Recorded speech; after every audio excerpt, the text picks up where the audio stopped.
Cours de MS Project. Fait par Jean-Alain K. S. Consultant génie civil. Contact. Tel 1, 07 08 05 79 78.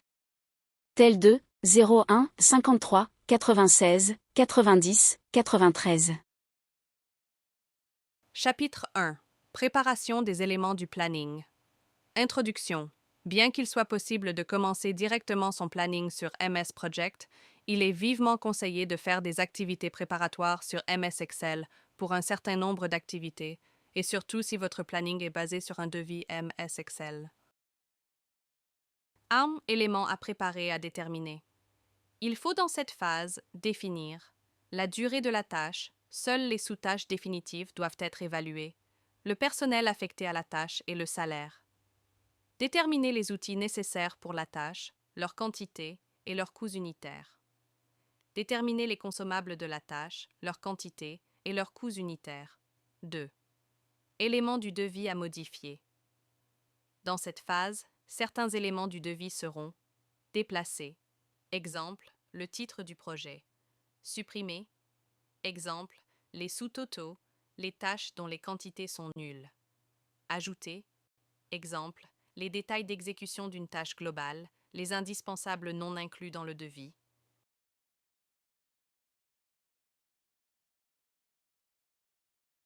Devis avant travail préparatoire.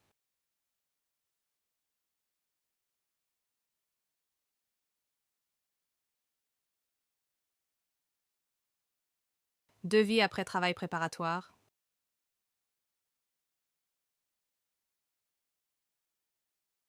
Chapitre 2. Importation sur MS Project et planification des tâches. Importation des données obtenues lors de la préparation sur MS Excel. Cette étape consiste à copier et coller les données de MS Excel à MS Project. Chaque donnée devra être collée sa colonne de données correspondante. Colonne de données sur MS Excel. Désignation. Durée, J. Montant devis. Correspondance de colonne sur MS Project. Nom de la tâche. Durée. Coût. Etc. NB.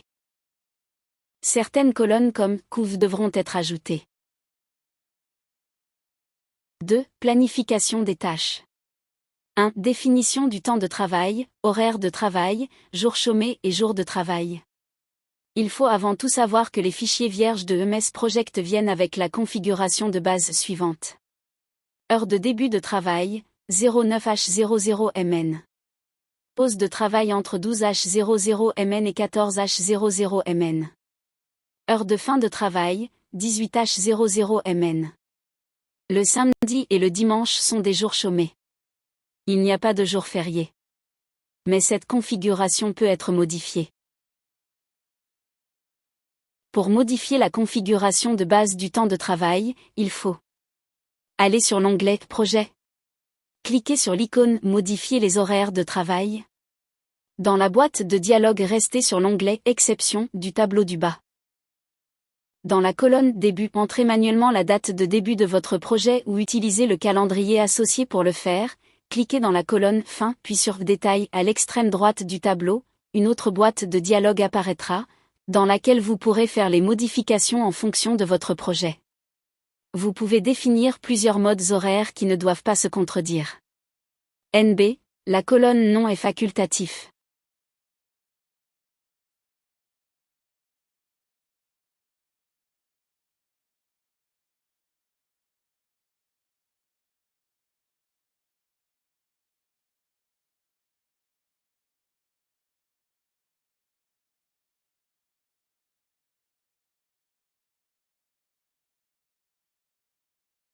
« 2.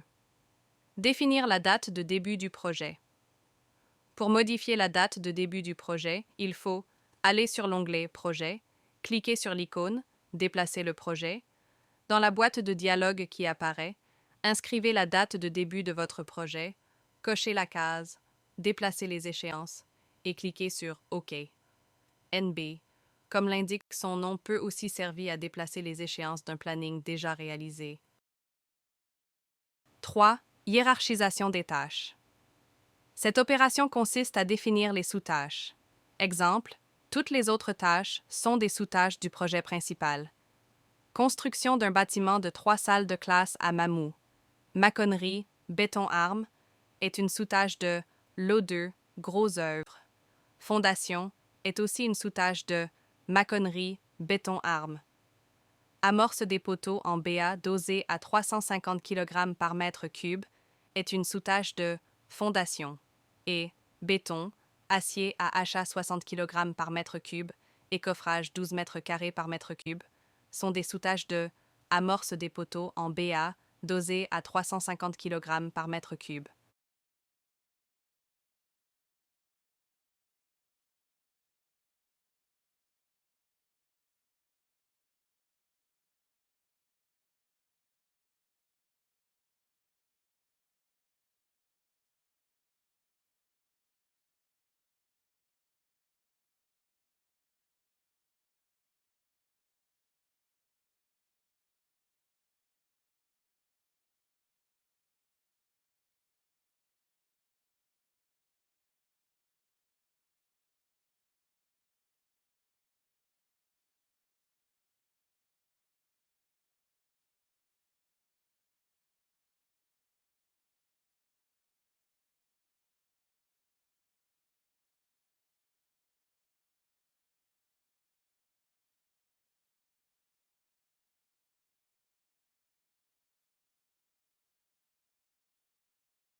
Quatre tâches manuelles et tâches automatiques.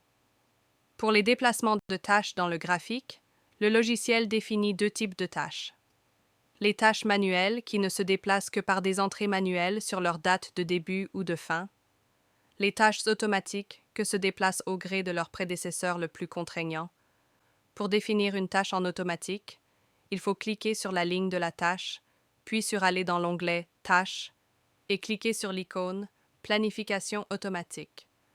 Pour définir une tâche en manuel, il faut cliquer sur la ligne de la tâche, puis sur Aller dans l'onglet Tâches et cliquer sur l'icône Planification manuelle. NB. Par défaut, toutes les tâches sont en mode manuel. Quand vous définissez une tâche comme récapitulative de une ou plusieurs sous-tâches, il passe directement en tâche automatique. 5. Coordination des tâches. Cette opération consiste à lier les tâches entre elles et se réalise dans la colonne prédécesseur. A. Les éléments de coordination. FD égale fin début, DF égale début fin, DD égale début début, FF égale fin fin. Signification. FD signifie que le prédécesseur avant le début de successeur. Exemple. K1, FD. On a en face de la tâche 7, 5 égale 5 FD, cela signifie la tâche 5 finir avant que la tâche 7 ne commence. On a en face de la tâche 7, 5 FD plus 2, cela signifie la tâche 5 finir et 2 jours après la tâche 7 ne commence. On a en face de la tâche 7, 5 FD2, cela signifie que 2 jours avant la fin la tâche 5, la tâche 7 commence. K2. DF. On a en face de la tâche 7, 5 DF. Cela signifie la tâche 5 débutera à la fin de la tâche 7. On a en face de la tâche 7, 5 DF plus 2. Cela signifie la tâche 5 débutera 2 jours après la fin de la tâche 7. On a en face de la tâche 7, 5 DF moins 2.